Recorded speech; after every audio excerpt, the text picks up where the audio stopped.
How about there being commercials for Narcan and how to administer I, it now? I did see that. Yeah. I oh, did you see the whole special on that? No. I think there was a special that happened where an officer was talking about um there was another officer, pretty much obviously his partner. They had a drug bust and they went to open up the trunk and there was fentanyl in the trunk. And the officer was exposed to it and all of a sudden just like fainted and fell backwards. Oh, I heard about and that. was ODing, so the other officer had to administer the Narcan. I'm gonna be honest. I'm gonna have to do more research on it, but it looked. I don't think that's how it works. It looked super staged. Super staged. Although, message still well received, that's for sure. But I was like, I gotta do more research on that. It's probably possible, but let's check it out. But yes, I did see that commercial though. I did see that commercial, and I was like, when did they start making commercials for Narcan?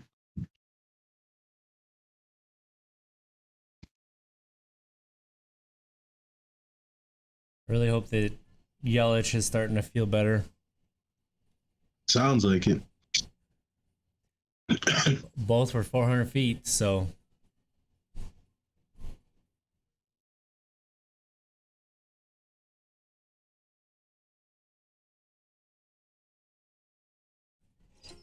I smacked one yesterday with Joe Morgan.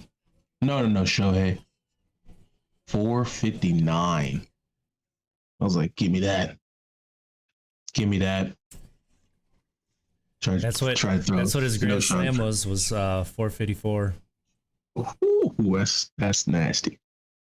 Rashawn tried to throw a sinker. That's the thing. Sinker in the top shelf. It was a bad pitch. It was a hanging curve. But he put it out. And it's the first time he like, that's what you have to do though. Like you might see one of those smacked it. So that's what you have to do is take it out. Like if you're gonna be an elite player, like one of the best in the game, when you see a hanger, you gotta do something with it. Smack that's it. What he did in previous years. That's what he did yesterday. So maybe he's starting to get healthy. It's good. Turn on it. Watch it go.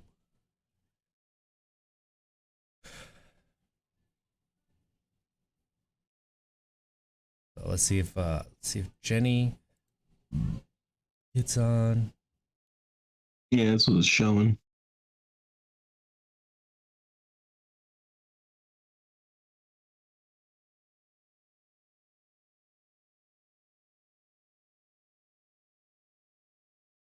Let's see if the Lion gets on.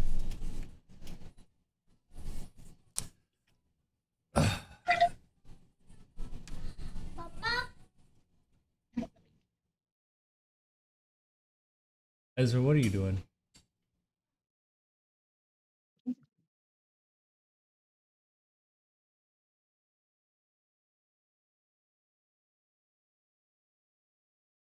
Thank you.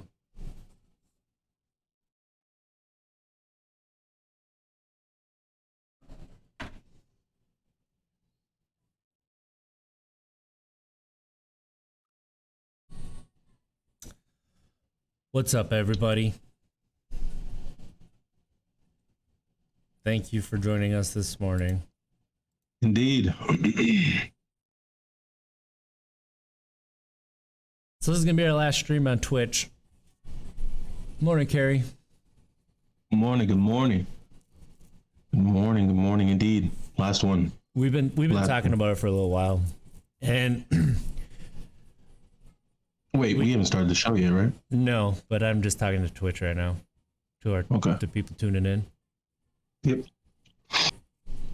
Yeah, we're gonna move the stream over to YouTube because neither of us are great at Twitch. So as far as growing goes, just not happening. And honestly, Twitch is not super user friendly.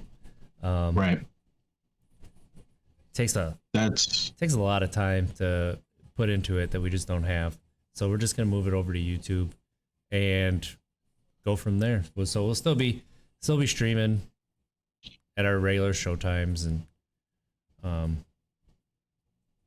we'll let you know if it ends up moving. I mean, the next couple weeks about to be chaotic. Chaos. But after that, it should go back to somewhat of a normal schedule. So if you have any questions, hit us up on Twitter or the Discord group or Facebook, whichever you use the most. Send us an email, untappedkeg@gmail.com. I think I got to take a Benadryl. I think took that's one what I'm last gonna do. night. I'm getting destroyed right now. My eyes were so bad Destroyed. yesterday. I only wore my contacts for 3 hours yesterday because I couldn't wear them for any longer. I'm getting literally destroyed right now. It's like this nostril, my throat's itchy. So for me, it's always like my eyes get dry and watery. So like when you say that Yeah. I rub my eyes so hard, it's like it's because my allergies. That's when I get it the most. I got you. So, all right, let's get the show on the road.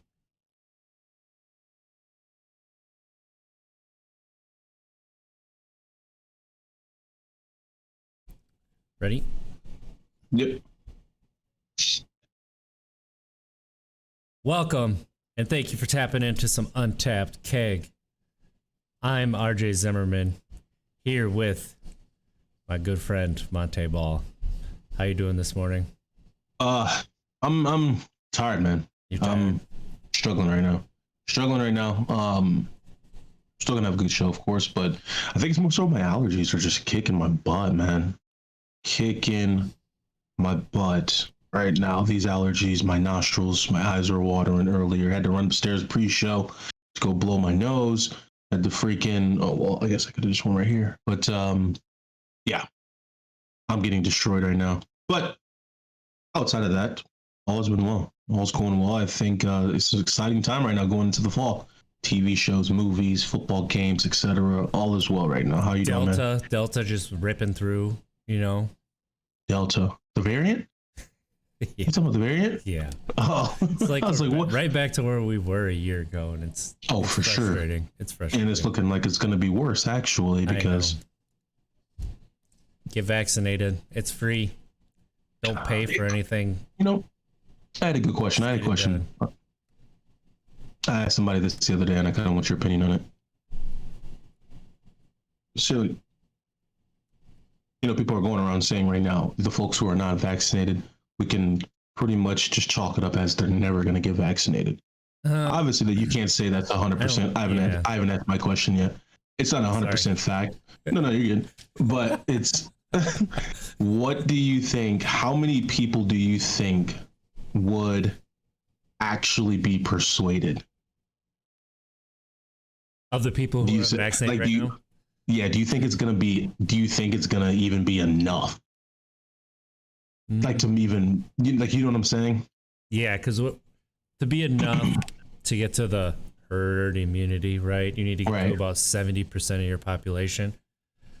I think closer to 80 is better, but 70% you can start to see a decrease in the spread.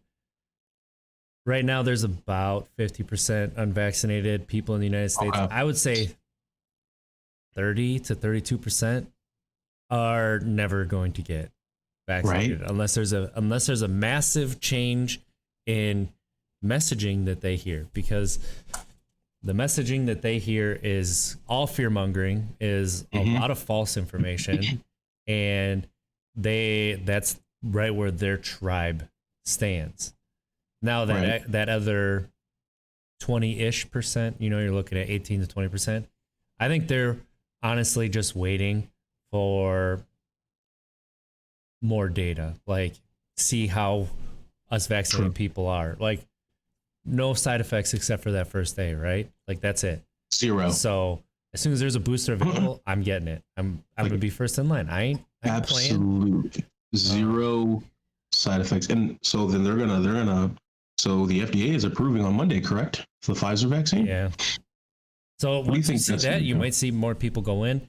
I mean, honestly, True. some people may not have had access so far because based on job hours, not everybody can leave their job to go get vaccinated. Not everybody can go to where the vaccinations are. So you're seeing people or different entities setting up in areas to help people who have limited access to vehicles and transportation. So and then there's some areas where you schedule an appointment and they'll drive to you to vaccinate you. They'll come I didn't even know to your that. house to vaccinate you. I believe that, I could be wrong, but I'm pretty sure in California, there's I believe it. cities that I believe it. will do that. They have set that up. So that's what I know with, I've been listening to a lot of virologists and epidemiologists talk on podcasts. And I just wish that I wish the news was more responsible with what they'd report about things, because sometimes they limit information on purpose. And I mean, just Fox News is evil. I'm sorry, they are. And that's the truth. That's why I don't have my parents anymore. So, I snuck that in there on purpose.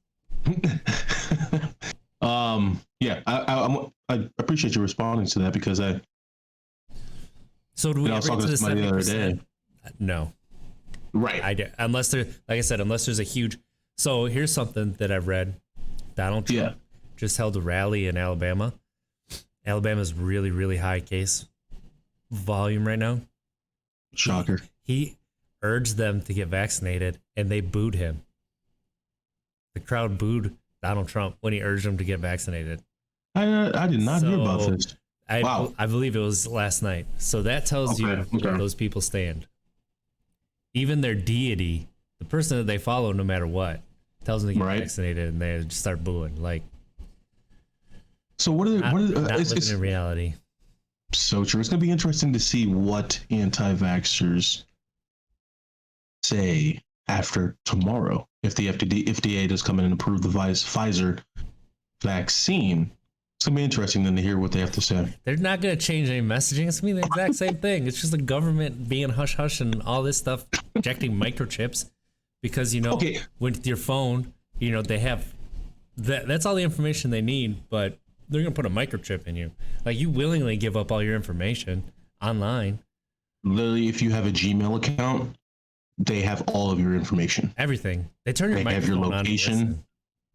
They have your location. They have your purchases through your Gmail account. If your Gmail account is attached to your credit card or debit card, they know where you're at, where you're spending, etc. That's why they're called Google accounts. Everything is in one. I got another question for you, man. Okay. Are we in MC squared right now? I think we're in MC squared right now.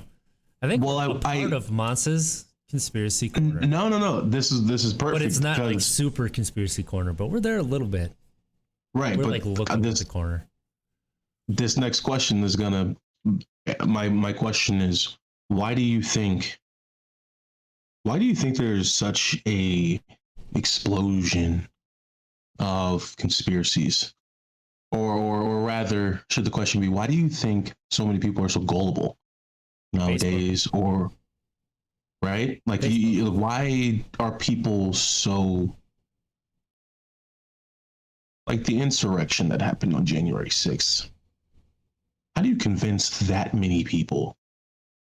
And then obviously the anti-vaxxers and then against the vaccine. How are so many people convinced? What's going on? 40% of the people think that that insurrection wasn't a real insurrection. They don't believe it was violent, gosh. Right? This is real. These are real studies that are happening. It's unbelievable. People Honestly, are delusional, unfortunately. People have always been this delusional. I mean, you wouldn't have so many dictatorships. You wouldn't have the rise of the Nazis, the rise of, the Soviet Union, Right. Things that we would look at on this planet and say that are evil, but good people followed those evil people, right?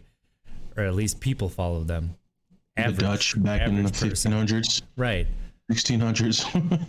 I mean, honestly, for most of U.S. history, with the Native Americans and slavery and the treatment of Chinese immigrants. I mean, any immigrants. Let's be honest. True. Like, people follow with that, and Japanese internment. Like, you have people who are willing to believe things that aren't real. But now you have something that can spread faster than anything else. So like, you had a rise when radio came on because people were able to listen to the radio. So if you started spouting some nonsense on the radio, people might be inclined to believe it as fact. But now it's like the explosion of Roswell. Not only do you have YouTube, which allows a lot of things to be posted that are false, you have Facebook able to spread that to a lot more people. And then you have Facebook's algorithm that is very, it's very conducive to spreading that false information. So if you click on one, it'll send you to like something that's super extreme. It sends out the extremes, like no matter which side you are. And then you have an entire news channel that is called News that has been spreading this false, like building up to where we are now with them. Fear mongering is there. Constant peddling of conspiracy theories that are provably false. It takes a couple Google searches to debunk. Not even a couple. Like, and so that's part of the problem is now you have all of this information that if you want to believe what you're being told, you can find something that tells you that you're right. True. I'mRight.com. That's not, that's what they call it. Yeah, I'mRight.com. It's a real thing. So that is part of the issue. I mean, what it is, honestly, is like when we were, to bring this back to the show, welcome to Untapped Keg. It is like when we're in our heaviest drinking stages and we believe that that's normal. This is how everybody drinks. People act like this all the time. Like it's part of being in your 20s. It's part of, but that's not true. Like we took it to an extreme. Exactly. We were just looking at the extreme examples and being like, wow, me and them, you don't think they have an issue, but you think that I do? Like, inside the bottle, you can't read the label. But that's what people are right now. And you can't change it you can bring a horse to water, but you can't make them drink it. You can show people examples of being an alcoholic, show people examples of being an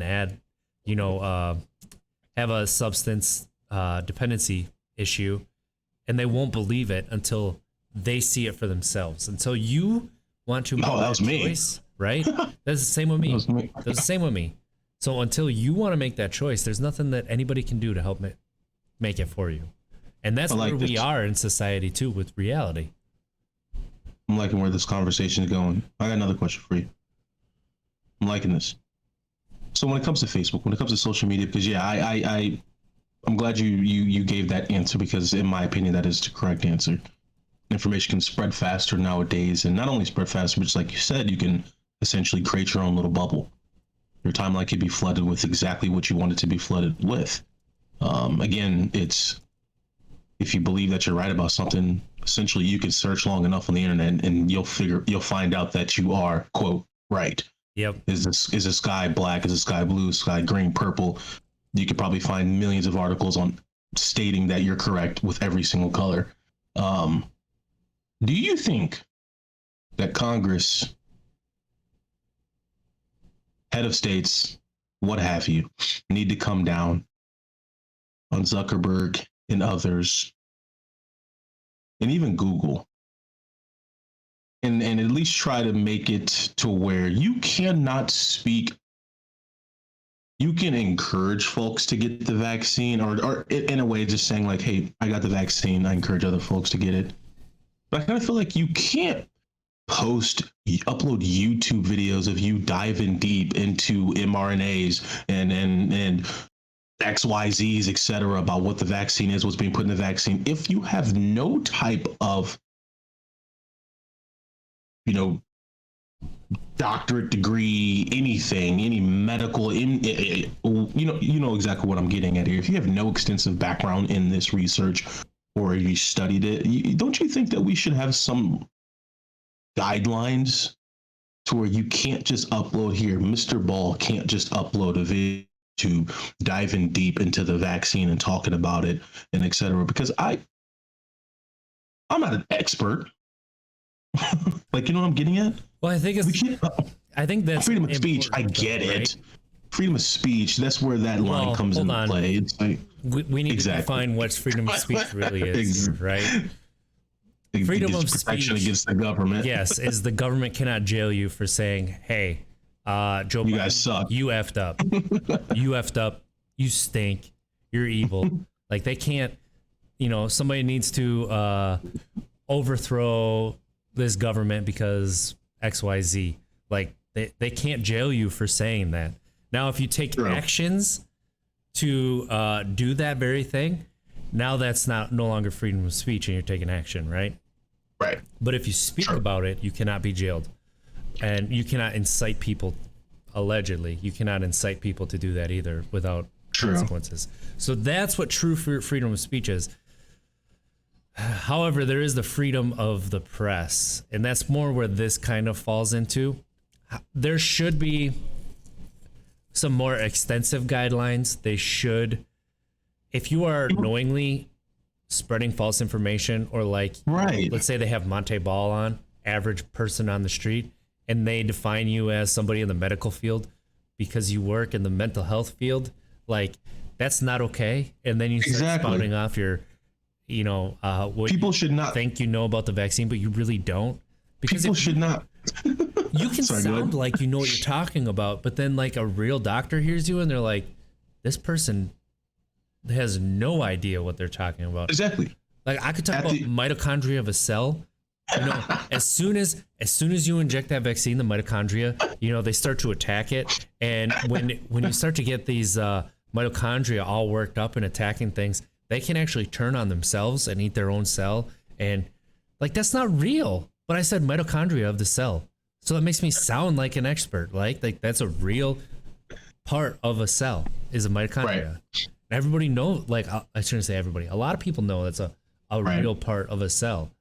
So I think you're making you really do need to go more in depth in who you're talking to. And that's where I think that we are falling short on a lot of reporting that's going on right now, and a lot of information that's being put out there. Everybody's an expert. No, man, I think I really like how you put that, because you're exactly right. I think it's like when I did the thing with UW Health, right? I'm encouraging folks to get the vaccine. Literally, if you go back and even watch my interviews, I said, for one, I'm not an expert on the vaccines, infectious diseases, etc., viruses, all the above. I'm not.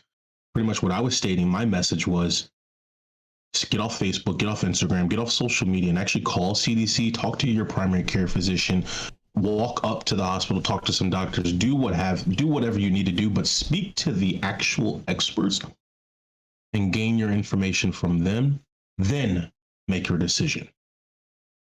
Obviously, I would rather you get the vaccine, but make sure that you are actually well informed on the vaccine by the experts, as opposed to our Facebook doctors. That's my message. I want you to get the vaccine. I want you to get the vaccine, but again, it is your body. I understand that. I want you to get the vaccine, but I understand that part too. But just make sure you are well informed from the actual experts before you make your decision. Not your friend who barely made it through high school, or did 2 months in college, or what have you. We need to get your information from the people who have been doing it for decades. I would rather, here's what I always share with people. In the afterlife, I'm a believer of the afterlife. In the afterlife, if this so-called vaccine is a hoax and I end up dying in 2-3 years from side effects, I can live with myself in the afterlife knowing that, you know what, I got fooled by the doctors. I got fooled by the doctors. 99% of the time, I'm going to go with the doctors and I got fooled. Okay, I can live with that. But in the afterlife, if 5 years down the road I die, or excuse me, I die from COVID because I'm listening to our Facebook doctors, in the afterlife, that would be a little tougher pill to swallow. That would be a tougher pill to swallow. We're getting all this information. The thing is, you're not going to listen to the doctors until you get it and you get that sick. And then where are you going to go? Right. And who has to take care of you? And what are they going to put in your body? Medications that you're not even asking what's in the medications. You're not even asking when they're putting 3 different types of medications in your system in 2 hours when you're in the hospital. Not once do you ask, hey, what's in that? What's in that? You never do. Right. Because why? Because you trust them. So, that was my rant on that. Well, 20 minutes into the show, that's not a bad rant. That's not bad. I like it. So, welcome. This is a new segment. Here we go. Welcome to Untapped Keg, the show where Monte Ball and me, RJ Zimmerman, we talk about our sobriety and recovery journeys. Also Indeed. Talking about mental health, other forms of recovery, because everybody's recovering from something, as Monte says. And we just try to lighten the mood with some laughs as well, because it's not that we are broken or that we need fixing. It's that we're just living life. Right. So thank you for joining us. And, last week, our episode was about family and friends, right? And how they affect our recoveries one way or the other. There's no way that they are just neutral, like they don't affect it at all. And part of that is because they cause stress, right? Now, there's good stress and there's bad stress, right? There's bad stress, like you lose your job, your relationships are on the rocks, right? You're having problems with your kids. You're having problems with friends and family, obviously. Bad stress. There's some, got into a car accident. Right. Good stress would be anything exciting, right? Vacations, moving. Moving. Selling a house. That's stressful. It also, that causes stress, but it's not necessarily bad stress. As in, one is like it evokes bad feelings, and then the other one kind of evokes possibly good feelings, but both are stresses on you. True. Well, I like that. Talking about how stress can be good and bad, we're always experiencing both. It's just a matter of what we focus on. What is it that? What is it? Which one do you see the most in yourself right now? Which one are you really dwelling the most on? I think a lot of times it's easy to dwell on the negatives, right? And the bad stress, for sure. So easily talking about this stress and how it affects your sobriety, because both affect your sobriety in different ways. And they could both affect your sobriety negatively. They both could affect your sobriety positively. Everybody's different. Everybody handles it different. Everybody's triggers are different. They're all yours. I like what you said right there. I never really thought about that, actually.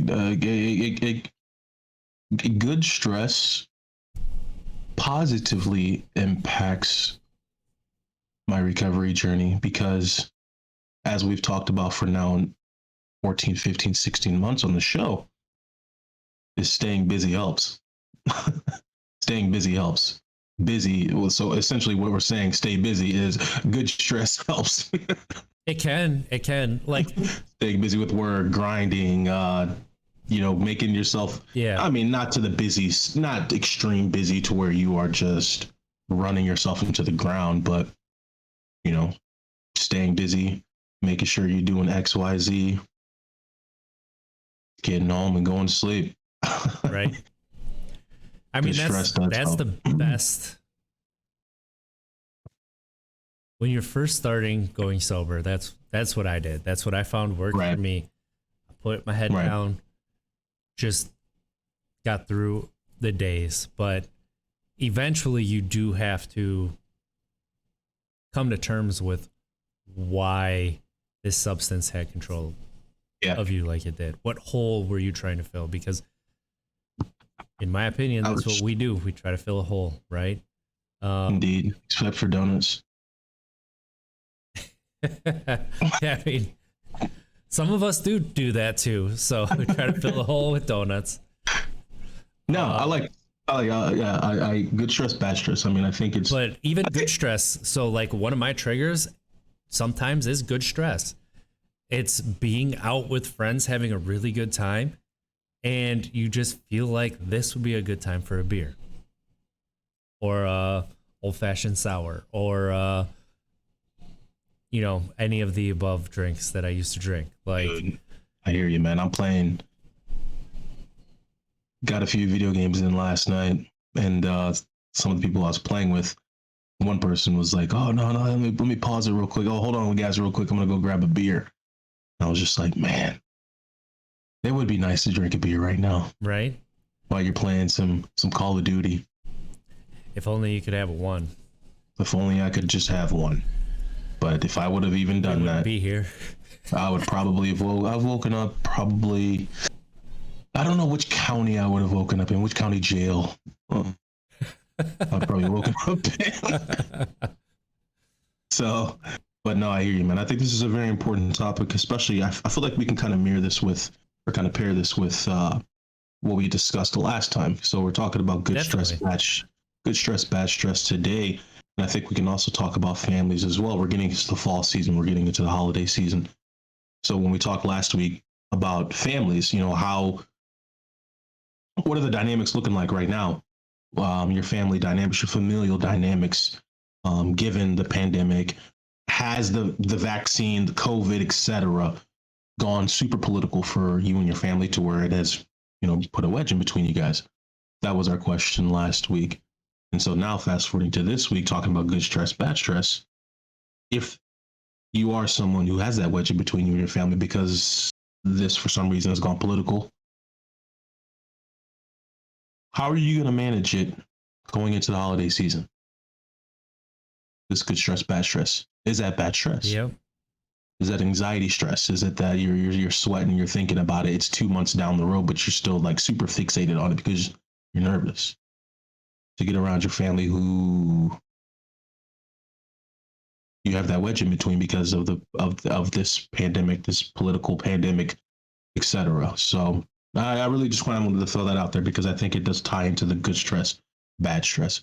How does one manage that? I mean, that's because again, we're getting to holidays too. It's alcohol. It's everything in holiday season.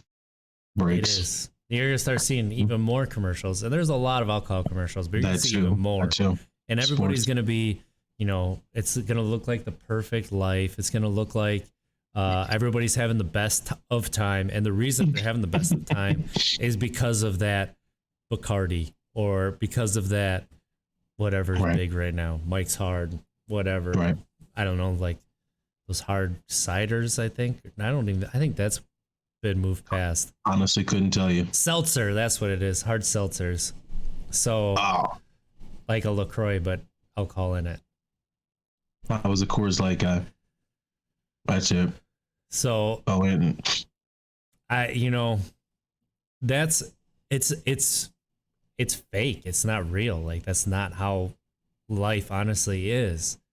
And we all know that, but we all at the same time want to shoot for that perfection. We want to shoot for that house with the white picket fence. Do you think that we should?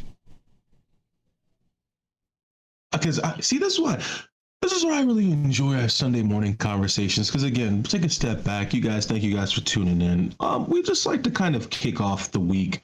You know, Sunday is technically the start of the week with just some things you guys to think about throughout your day. You know, just things for you guys to think about. You're on lunch break and you kind of think back to what we're talking about. Do you think that I think you might have answered this before. Hollywood is somewhat responsible for the poor illustration of addiction. Yeah. And how addiction can start. Obviously, it's not cookie cutter. Everyone's story is different. Every single case is different. How one becomes addicted to a substance. But yeah, that's a question that I had. Because Hollywood, and when I say Hollywood, I don't just mean Cali, stories. where Hollywood's actually located. Yeah, stories, even independent films to commercials, advertising, etc. All the above. That kind of all falls under Hollywood. But go ahead. I mean, if you think about it, when you tell a story, you need extremes. You can't tell a story about an average person because that's not a very exciting story. No, not very many people are gonna tune in to see that, to see what's going on. It's gonna be boring. Right. There's a little bit of truth to that, right? But when you constantly, the only thing you see are the extremes, that's what you assume the normal cases. That's what you would assume like a rock bottom would be. That's what you would assume like addiction looks like. That's what you would assume somebody who has substance dependency kind of is. And there are people out there that do look like that, but I would say on average, that's not what substance dependency looks like. That's not what we would classify it as. That's why I had problems calling myself an alcoholic for the longest time, was because I didn't have to have alcohol to function. But every time I had alcohol, I functioned with it, right? You functioned, all right. Yeah, I mean, at the height of my drinking, I could put a 30-pack down by myself. Like, I've have a 175 of vodka myself. Like, that's not normal. That's not average. That's a lot. And part of it is the culture. That's just how the culture of the world revolves around alcohol too. You don't see very many cultures like Islam. What do we do? Only ones are like Hindu, where alcohol, things that affect your body, are looked down on. But like every other one is, all these other religions. Think of communion. Right. What is the blood of Christ? Wine. Why? Literally wine. That's aggressive. That is so aggressive in my opinion. Let me tell you, when you're 12 years old and you're drinking that wine, you think you're a BA. That's what I'm saying. You feel like you're a BA. So it's Ooh, we must tread lightly on the religion talk. Do we though? Because it's real. It is true. I'm not for the whole wine thing. I don't see a point in that, to be honest with you. When you talk about communion, I do not see a point in the wine. That's really all I got on that. But my question to you, man, I'm throwing a lot at you today. Yeah. How do we change it? How do we change it? Because listen, when we talk about American society, this country thrives on sports and advertising. Thrives. And just like you said, a lot of the big bucks come advertising during sports. And that's, obviously there's a lot of other brands advertising out there outside of alcohol, but going into the fall right now, we're going to see a lot of alcohol. How do we change this? How and change, what does that mean? Eradicate Coors Light commercials? That's obviously not possible. Regulation. Yeah. Regulation from the government. Think about, if you can remember when we were little kids, you might have been too young because I'm a couple years older than you, but I do remember cigarette commercials. I remember seeing Joe Camel on magazine covers, and I thought it was a cool like cartoon that I wanted to see. I thought, I don't remember those. Yeah, I'm too young. So I remember that stuff. the regulation is what happened, why they couldn't show that anymore. And Gotcha. but alcohol has so much money to put into, It's unfortunate. there's special interest groups that Special interest lobby. groups. That's what they're called. That's what they're called. Like, Okay. that's their official title. Oh, geez. To lobby for Special interests. yeah, to lobby for what their interest is, which is I need to be able to advertise my alcohol. But microbrews are doing just fine with no advertising. You could limit advertising for alcohol to, sale pages, like same thing with cigarettes, right? You could limit that the same way. We just choose not to. That's a really good point because, no, sorry, go ahead. I was gonna say I've been seeing a lot of data from our Recovery Posse hashtag on Twitter, and that's not ours. Yeah. It's just the one that we follow a lot. Follow that hashtag. A lot of information out there that alcohol is the drug that kills the most people per year by far. Mm-hmm. It's the least regulated. That's why I made the statement last show. Whereas, imagine if we gave opioids the same amount of care and attention as we are alcohol, it'd be worse. It's already bad. It'd be worse. Yeah. It'd be way worse. So, other question or other point I wanted to make, because you made a really good point right there, where it's a lot of these companies are at the point to where they don't really need to advertise. I mean, advertising is obviously something that is important. You still see McDonald's commercials. You still see Amazon commercials. These big dogs don't need to advertise, but they still do. There's still something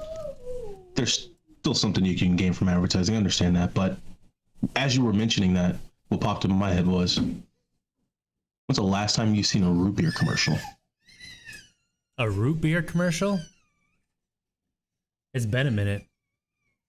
It's been a long minute. I mean, they're still crushing it. I know, right? The last one I can remember, somebody showed me on YouTube, and it was a super old one. Yeah. So that's what they're still crushing it. I mean, and that's the thing. Yeah. Let's be honest. The big dogs, Budweiser, anything Anheuser-Busch, Miller, you've gathered, so you've grasped so much of the market thus far. I see, I'm stuck right now because I understand. New Glarus doesn't advertise, and they make money hand over fist.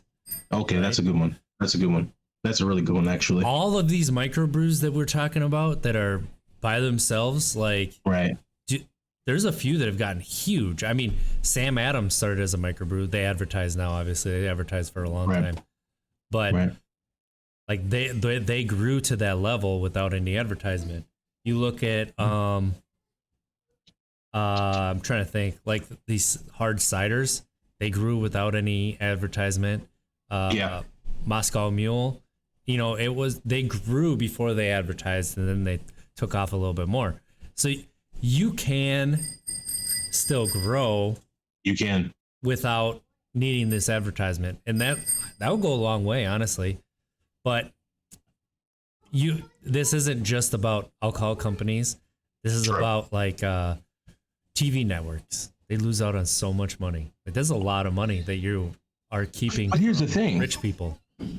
You don't even need to really. The regulation. I mean, there should be.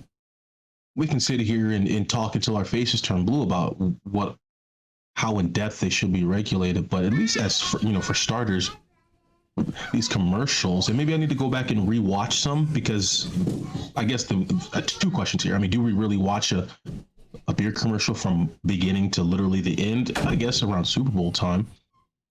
But then also, other question: do you think these companies need to have more of a, like the commercials where they're talking about prescription medication, and then at the end the voice gets really low and for like 17 hours straight talks about all the side effects that you can potentially get? Do you think that our alcohol commercials need to do something similar? Like, hey, do the same thing, that's fine. Hey, here's some alcohol, let's drink, let's have some fun, yada yada, we're all having fun. But then at the end, while like the prescription commercials do, people are just like sitting there dancing, and they get real low and talk about all the side effects. Do you think alcohol an erection for 36 hours or more? Exactly. Like, do you think that these alcohol commercials need to start doing that, talking about substance abuse, talking about substance use? I think that we're now saying substance use is the word now, and addiction recovery. And if you are experiencing any sort of attachments or dependency, I should say, toward with alcohol, here's like NAMI's number or something. I don't know. I guess that's Wisconsin, but or no, it's national. But the thing there too is you've seen Budweiser, especially Miller. I haven't watched commercials in a long time. That's what I'm saying, right? But you have drink responsibly at the end of it, so that covers their liability, right? But does it? Should it? No, right?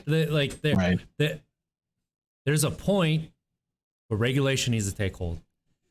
You ain't gonna sell less Bud Light because you ain't advertising on TV.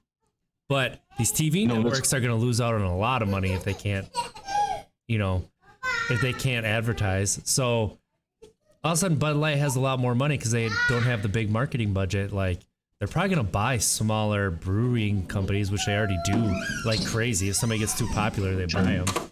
For sure. Move it under their brand. So, for sure. I don't know. I don't know what the right answer is. I don't, Dan the Man has a good point. It's hard to advertise now. So many different platforms people watch. It's not the big three channels.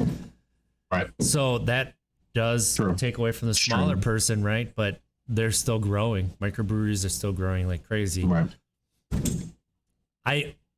Question for you, another one. It should be regulated similarly to cigarettes. Yes. Absolutely. Because when we talk about alcohol use and we talk about underage drinking and we talk about obviously vehicular accidents, especially around certain holidays, we most definitely need to have some sort of regulation. We need to really have this talk. Question for you. Yep. I think this is a very awesome question. This one's gonna be good. At 18 years old, you can serve this country.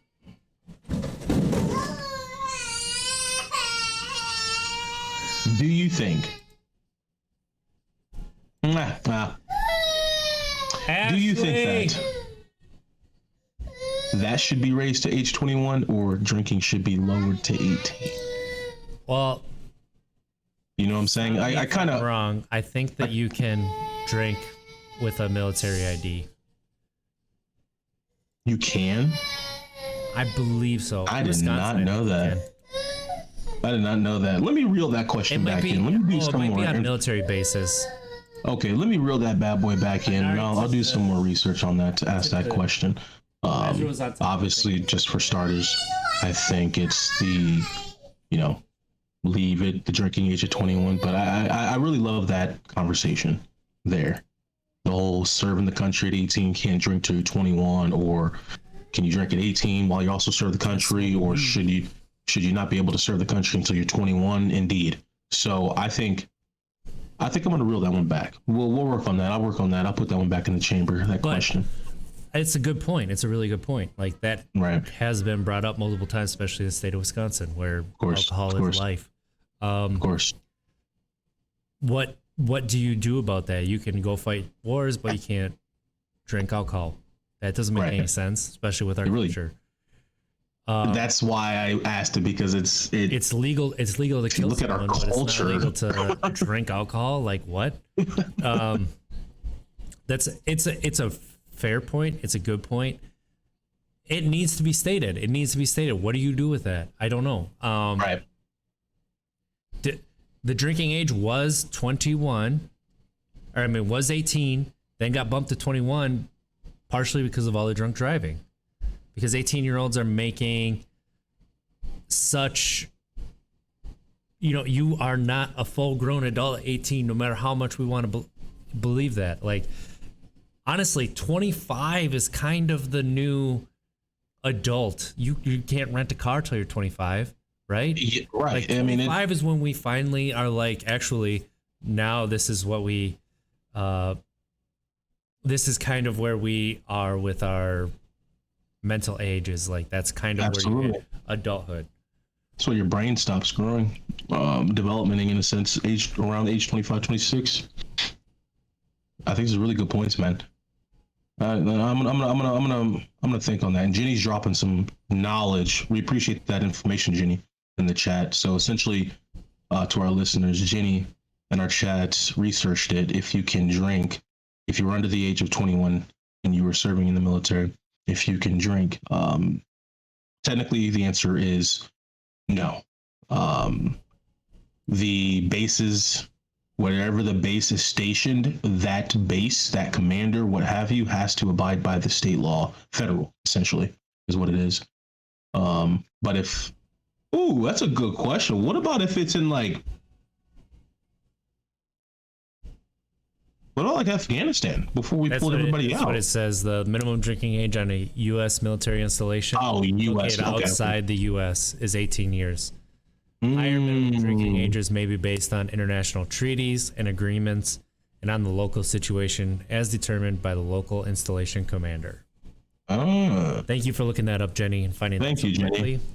Yeah. So, and then Dan says he was on a base in Oklahoma Fort, and they let his 18-year-old buddy drink. He thinks that you were in the military, they'd look the other way. And I believe that. I believe that too. Go to any bar in Wisconsin wearing wearing a uniform. You're drinking for free, and it don't matter what age you are. Right. And that's the thing, and that's just a wonderful topic because again, we've stated this multiple times on Untapped Keg. Are we against alcohol? No, we're not against alcohol. We are not against alcohol. We are for responsible consumption of alcohol and also some self-reflection as you are doing that, just monitoring, being mindful of your intake. That is what we are for. So let's say an 18-year-old walks into a bar, this hypothetical, of course, wearing a military uniform and gets served a beer. I'm sure that I've seen that before, actually, and I didn't say anything. Why is that? I guess, why is that? And I feel like most people are like that, too. You see somebody's 18, 19, wearing their full gear, drinking, and for some reason you know their age. Again, hypothetical here. Why do we turn a blind eye to that? And I guess I've already answered that question. The 18 and 21 thing. Well, because they could die like next month. That's what I'm saying. Yeah, exactly. Exactly.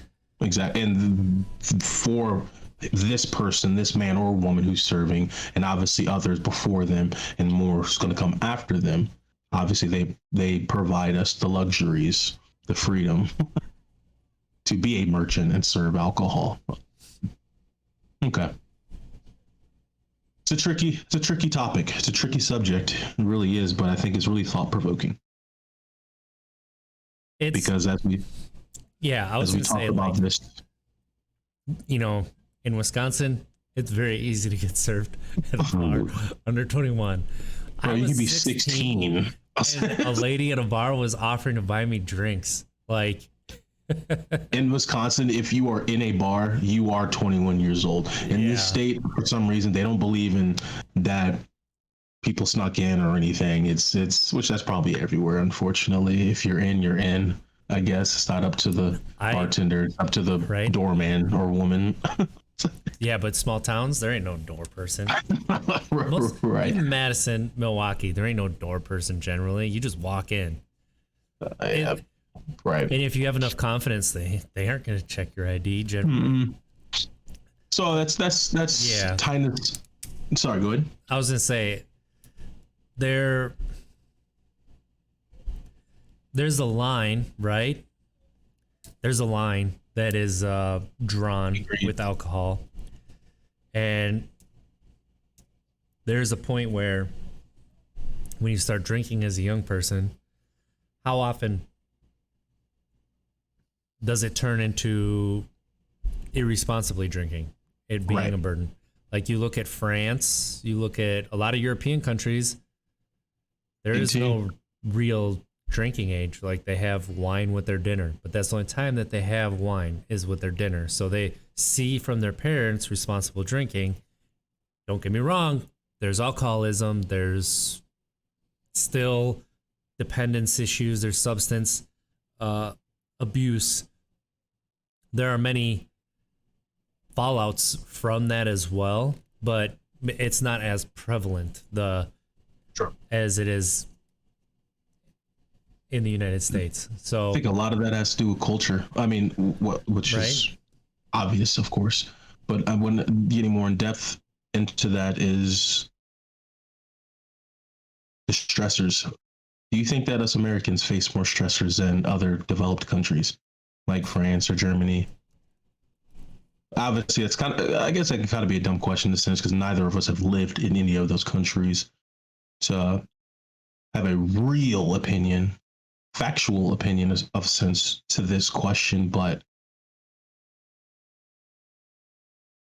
do you think the increase in opioids and alcohol have a lot to do with American society? And when I say American society, you know what I'm talking about. The political divide, the tensions. You know exactly what I'm talking about. And let's not act like this is new. This has been going on for a very long time. It's just a new topic, that being COVID. Because again, I think you made a great point. Over in France, yeah, they can drink at 15, 16, 17 because, yeah, they've been exposed to it by others who obviously, because they seem to be doing fine, other responsible drinkers. Why is that not the case over here? Well, and our age limit's higher. Canada and Mexico are both 18. Why do we've glamorized it. We've glamorized it. Russia can put down some alcohol. We have glamorized drinking for a really long time. You look at how popular the movie The Hangover was, right? Yeah. And you could go a lot further than that. Like the movie Accepted. I don't know if you remember that, but yeah, the college movie. Yeah, like they're playing 18-year-olds in that movie, college freshmen. Right. They're just throwing parties, getting hammered all the time. Blue Mountain State. Right? I mean, pretty much every Netflix show, Outer Banks right now, this new show. Yeah. I think I watched like 3 minutes of it and I said, oh no, I can't. I didn't know it was going to be something like this, as in the whole teen vibe thing. It was traitors. Yeah. So that's why this is all. Jenny makes a good point, and this is what I was going to say too. Yeah. Because of our culture, how we identify ourselves behind our work ethic, behind our jobs, behind the cost of a lot of things in this country is very high, especially healthcare. Especially medications. So if you're in pain, you need to forget, you're depressed, you're a lot of different. So self-medication has become the option because of expenses. Because of expenses. Escape. That's brilliant.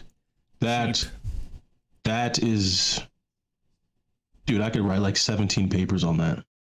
And that's, I mean, I'm exaggerating, of course, but that's a good topic. There is a lot of truth to that, right? Like we go on Storm to work and you're working 16-hour days. You need to be able to relax. You ain't popping a Xanax. Exactly. You ain't popping pills that help you with that. Most people aren't popping a melatonin. No. So here's my question then. So is it safe to say that more Americans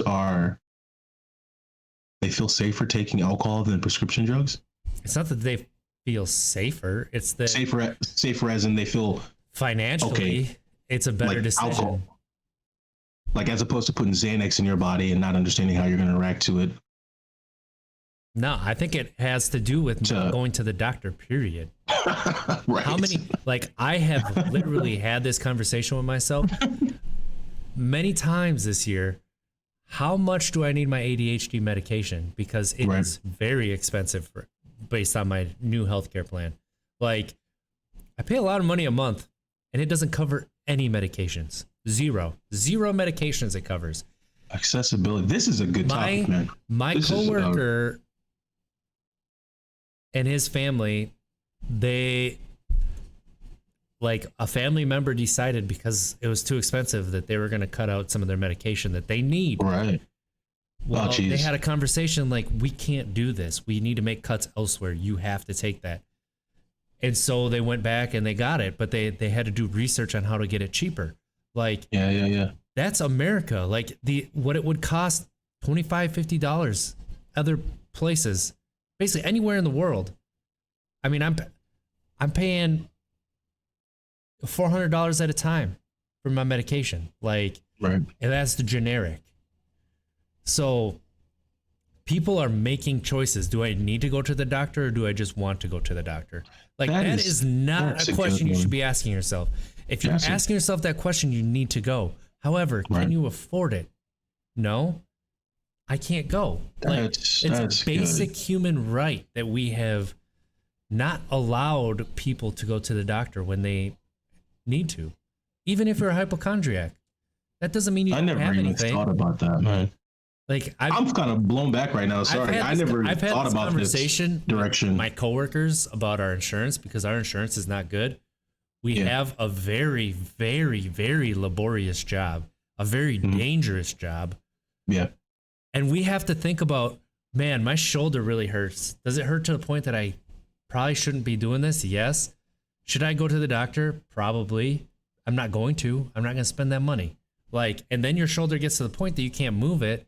You go in, oh, you tore your rotator cuff. It looks like it's about a year and a half old. If you'd have come in, we could have done physical therapy, but we're going to have to do surgery now. You're going to be sidelined for 9 months. Like, that's in other countries we do often. I never thought about that. That's a really good point. And Ginny pretty much summed it up in one word: accessibility. That's really what it is. It's a pain. It's a pain in the ass trying to see us. Obviously not to see your primary care doctor, but if you get referred anywhere else to see somebody to check your kidneys or what have you, good luck. It's going to take forever, unfortunately. Maybe not. Obviously, every case is different. But this topic is important because I think that is true, especially when we talk about our Black and brown communities. It's taboo to speak about mental health. It's taboo to go into the doctor and ask for help unless if you are literally like carrying your arm that's been detached off your body, you go to the doctor. But in the Black and brown communities, you will rarely ever see that. People just going in for checkups and stuff because of the costs, because of copays, because of a lack of knowledge surrounding insurance, which insurance can be confusing, and they purposely do it that way. It's sad because insurance companies overcharge you, and if you call, they reverse it immediately. But they know most people will not call, so they will make money off that. So that's true. I will have to agree with you, RJ, on that strongly, and you as well, Ginny, that it's accessibility. I can go to this because there's a liquor store in every corner. You can throw a rock and hit a liquor store. Obviously, figuratively speaking, there. No, you're not. Trying to deal with a rock and hit a liquor store. But trying to deal with the doctors and the costs and, hey, can I just get this checked out? Oh, okay, we're gonna refer you, but it looks like their next availability is 17 years from now. In other countries, getting referred to a doctor, you don't even have to. I think they just let you go and see that doctor. Hey, primary doctor, Mrs. or Mr. Doctor in another country. Hey, yeah, I'm here for checkups. Something's really going on with my kidneys. All right, we're going to refer you to the, I don't even know what they're called, but the kidney doctors is what I'm going to say for lack of a better word. All right, well, they got opening next kidney. You can go see them in 2 days. Right. But here it's, we got to check with the insurance companies. We have to check. We have to true. My case is different. I understand that. But here, let's check with the insurance companies. Let's check with the folks who do not have their degrees in this field or any practice in this field let me the doctor, let me ask the insurance company if you can get this operation. I mean, it's just this bureaucracy, essentially what it is, and it's just jumping through hoops. Most people don't want to deal with that, unfortunately. But there's a liquor store. So that's a really good point, Jenny and RJ. And it's that's a really good point. Self medication. So I went in for my shoulder. I was having really bad shoulder pains. I slid. It was my first slide of the year, a couple years ago. Reauthorization. Yeah. So sorry, RJ. I went to slide and I landed on my shoulder wrong. And I jammed my shoulder back up into the joint. And I've had shoulder issues for years. Yeah. Mm-hmm. You tried to throw a baseball and mess it up. Well, yeah. If I throw a baseball as hard as I can, my arm from my shoulder all the way down to my fingertips is numb. I have to let it hang there. I can't move it because I'm in so much pain. But I'm so competitive, I do it every time. Hey, I've never seen you throw a baseball like full throttle. I've seen you obviously throw a softball. And you got some zip on that bad boy, not gonna lie. So obviously a baseball's smaller. It used to be. So I go in, they give me an x-ray because my insurance won't cover an MRI. And what I need is an MRI because it's not the bones that are the issue. It's my muscles. It's my, the sac on top. Like I need an MRI on my shoulder to see how bad it really is. Like, do I have a tear there? Do I have a tear on my ligaments? Do I have it? What is wrong with my arm? Because there's something wrong. Right. So every time I go in, they tell me, we're just going to do physical therapy, which is great. It does help it feel better, but it never has felt even close to 80%, I'd say, since I've had issues. Finally, I went to the chiropractor and I said, okay, like my back, a little bit jacked up, but I need you to look at my shoulder because my shoulder hurts so bad that I can't do anything with it right now. He looks at it. He's like, you have an impingement in your shoulder. It's a little bit out of joint. Like we need to push it back down a little bit. And then you have a slight tear in your rotator cuff that I can feel. He's like, but it's not so bad because otherwise you wouldn't be able to, it would hurt so bad if I did this to it that you would not be able to stand the pain. But he said there's a little bit of pain. So I know there's a slight tear there. And I'm like, okay, I go to the chiropractor and I get told this. Why can't I go to the doctor and get an MRI? Because it would be a voluntary MRI. It wouldn't be necessary because they don't know for sure that something's torn. For sure something's wrong. So let's say they gave me an MRI. There's nothing like torn, like I don't need surgery, but they can pinpoint where my physical therapy is necessary and what. Or how about you just get they just won't do it. Or you just get an MRI because you asked for it. Period. That's just what it should just be. I should be able to go into the doctor's office, and again, don't ask for nothing crazy. Of course, I'm not gonna go into the doctor's office and say, "Hey, can I, can you remove both of my ears and sew them onto my forehead?" Of course not. No, we're not gonna do that. There's no medical reason for that.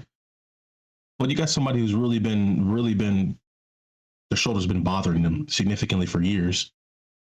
And they ask for an MRI, give them a freaking MRI. Done. You have insurance? Yes. I mean, this is the pre-authorization. This is the mess that we're talking about, which is why self-medication is on the rise. I think there's a strong correlation between the expenses or how expensive healthcare is with the incline in opioid use and alcohol use. There has to be a correlation there. Strong correlation. Has to be. I mean, doctors just wanted people to get out of their office, so they give them these painkillers that are addictive to get them out. Right. I do know a lot of doctors nowadays who are really pulling back from prescribing opioids, any sort of narcotics, all the above. Good. They should. Right. I understand. Again, here in Untapped Keg, we understand case by case. Every case is different. Everyone's pain tolerance is different as well. We get that. But I feel like if you break your wrist, if you're 17 years old and you break your wrist or your ankle, you don't really need Vicodin. You don't really need a Percocet. You'll be fine with Tylenol. Tylenol, water, rest. But again, obviously I can't say, I'm not a doctor. I'm not, but I'll just leave that there. Leave that there. But I think that's a very important topic that we covered right there. I really do. The strong correlation between essentially just how annoying our healthcare system is, our pre-authorization with our insurance companies. Insurance companies are really, really the a-holes, and the incline, the increase, I have to say, in self-medication. It goes back to our discussion about airlines and corporate greed, right? Like, this is where we see corporate greed be the most harmful, but nobody's ever done anything to help. Like, this is the area where we need the least amount of corporate greed, but we have the most amount of corporate greed. It's whether a hospital stays open based on the amount of money it can make and not about how many people it's serving. Hospitals see, they'll close a hospital. Your nearest hospital will be 40 minutes away. Like, that's real life. That's real. And the only reason they do it is because they don't make money. Like, that's not okay. Like, that's where our healthcare system is. Do hospitals not wait? First off, I need to do more research. I need to educate myself more on hospitals. Are hospitals nonprofits or are they for profits? There's both. So you have your state-run hospitals and clinics, and then you have your private. Like the VA. Would the VA be state? That'd be federal. State-run? Or is that federal? That's federal. Okay. See, I have zero knowledge when it comes to hospitals, whether it's state-funded, federally funded. Kind of convoluted. Right? I believe that, like everything else in this country. UW Health is state-run. Okay. Because it's a part of the UW system.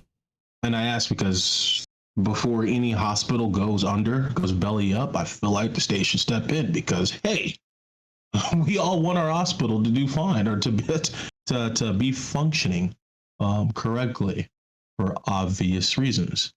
The healthcare system, we could sit here and talk for days about our healthcare system. But essentially what we're talking about, guys, here is something needs to happen. Some's got to give. Obviously, we all want that to be the healthcare system. Positively give.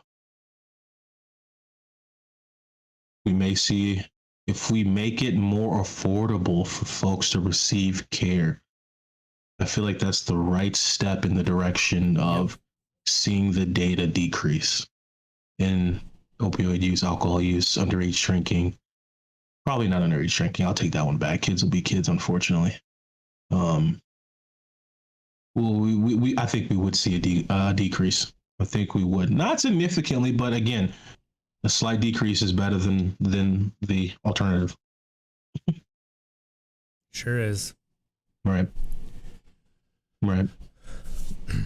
Well, this has been Untapped Keg, the show deep conversation. Monte Ball and myself, RJ Zimmerman, have about our sobriety, recovery, other people's sobriety and recovery, mental health, and just straight life topics. Indeed. You can find us at Untapped Keg on Twitter, Untapped Keg Facebook, Google Untapped Keg. You'll find us all podcast services, and we are now a part of the Believe podcast network. Yeah. Here we are. You can find us on YouTube at Untapped Keg, and soon that is where we will be streaming. So check us out. We'll be posting the times that we're streaming, and pop on over. Monts, where can they find you? You guys can find me at Monte Ball 28 on Twitter, Monte Ball on Instagram. Please friend me, shoot me a message, topics, what have you. I mean, it can be off the wall, you guys. We'll see how we can incorporate it into a show. RJ, where can they find you? You can find me at It's Trickster on Twitter, ITZ, the I is a 1 in Trickster. Untapped Keg, great place to find us. Instagram, Twitter, Facebook. Please subscribe, like, leave us a review, leave us a comment, give us questions that you'd like to hear. Let us know how we can do better. And let's try to be better tomorrow than we were today. Because at least if we didn't make it, we tried. Thank you, everybody. One second. Yep. I got a question for you. Would you rather be like Mr. Freeze or, and this will be quick, you know, I want one of these questions every time, or the flamethrower guy. I always forget his name from Fantastic Four. Pretty much the guy who could get Johnny fire all in his Storm. body. Yeah. Which one would you rather be and why? Johnny Storm, because he can fly. All right. Thank you guys for tuning in. See you next week.